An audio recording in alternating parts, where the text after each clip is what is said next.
Forex trading क्या है, इससे लोग कितना पैसा कमा सकते हैं और एक अकाउंट पे कितने ज़्यादा पैसे जो परसेंटेज की मद में आप रिस्क मैनेज करके कमा सकते हैं। तो काफ़ी ज़्यादा भरपूर फरमाइश पर जितने भी लोग थे यूट्यूब के चैनल के हवाले से ये मैं अभी वीडियो स्टार्ट कर रहा हूँ और अपना चैनल एक्टिव कर रहा हूँ। और ये वो चीज़ थी जो काफ़ी टाइम से मिसिंग थी, तो मैंने कहा चले मैं इसके ऊपर थोड़ी सी लेंथी वीडियोस जितनी भी डिटेल में है वो प्रोवाइड करता रहूँगा फ्री ऑफ जो है इसके कॉस्ट जो जितने भी प्रीमियम कंटेंट है, ताकि जितने भी लोग हैं वो मुस्तफ़ीद हो सकें और अपना नुकसान कम से कम करें और प्रॉफिट ज़्यादा से ज़्यादा बनाएं।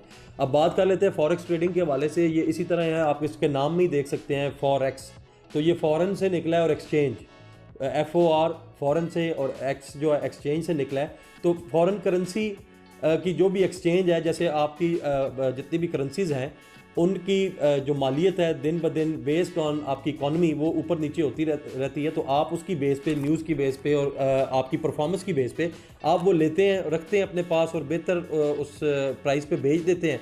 थोड़ी गिरती है तो फिर ले लेते हैं। तो ये एक बेसिकली फॉरेक्स ट्रेडिंग के अंदर। लेकिन जो मेरा काम है, मैं इस करेंसी से ज़्यादा जो प्रेफर करता हूँ कमोडिटीज़, जिस तरह गोल्ड की ट्रेडिंग है।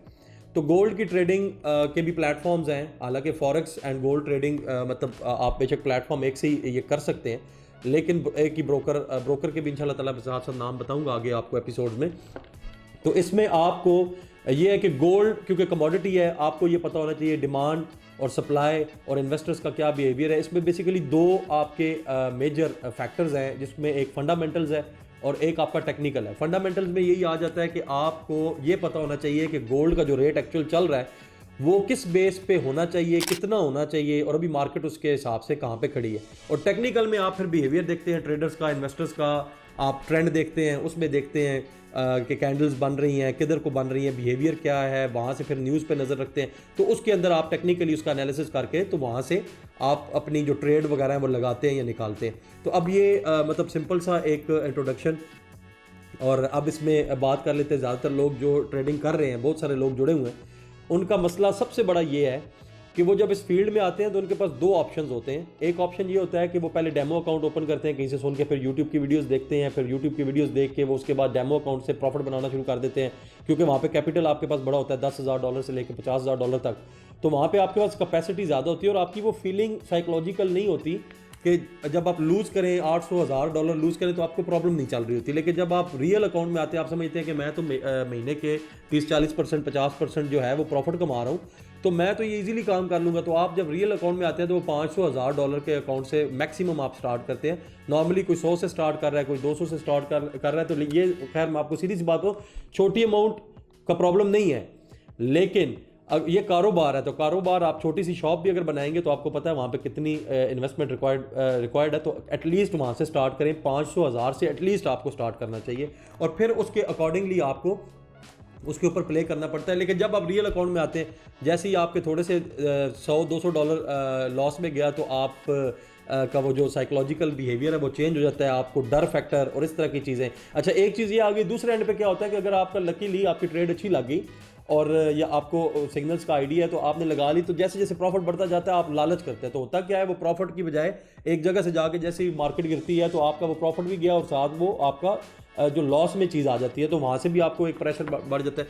तो मैं जो बात करता हूँ वो ये कि सिर्फ दो चीज़ें अगर आप इनको मैनेज कर लें तो आप एक अच्छी ट्रेडिंग कर सकते हैं, आप एक अच्छे ट्रेडर बन सकते हैं। एक ग्रीड मैनेजमेंट और दूसरा पेशेंस मैनेजमेंट। अगर आपने सब्र को अच्छा मैनेज कर लिया है और अगर आपने अपनी लालच को अच्छा मैनेज कर लिया है तो सर आप एक अच्छे ट्रेडर बन सकते हैं। आपको पता होना चाहिए आपको एंट्री कब लेनी है, आपको पता होना चाहिए आपने एग्जिट कब लेना है। आपने अपने हिसाब से अपनी बेस, क्योंकि हर ट्रेडर का बैकअप डिफरेंट है, हर ट्रेडर की इन्वेस्टमेंट डिफरेंट है, हर ट्रेडर की नीड डिफरेंट है, हर ट्रेडर का साइकोलॉजिकल बिहेवियर डिफरेंट है।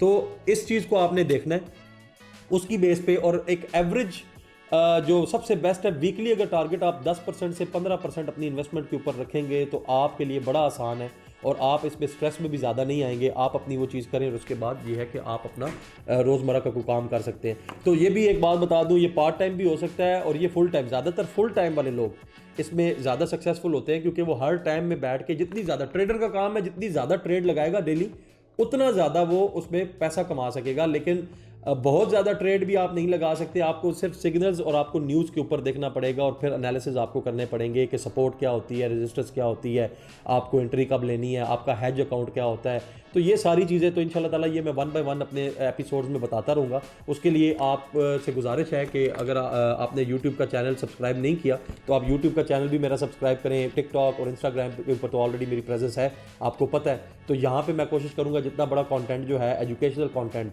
ना सिर्फ फॉरेक्स ट्रेडिंग के हवाले से, किसी डिजिटल मार्केटिंग हो गया, बिजनेस टिप्स हो गई, जितनी भी जो मेरे पास रियल एस्टेट के हवाले से, तो मैं यहाँ पे सारे एपिसोड जो हैं वो अपने अपडेट करता रहूँगा।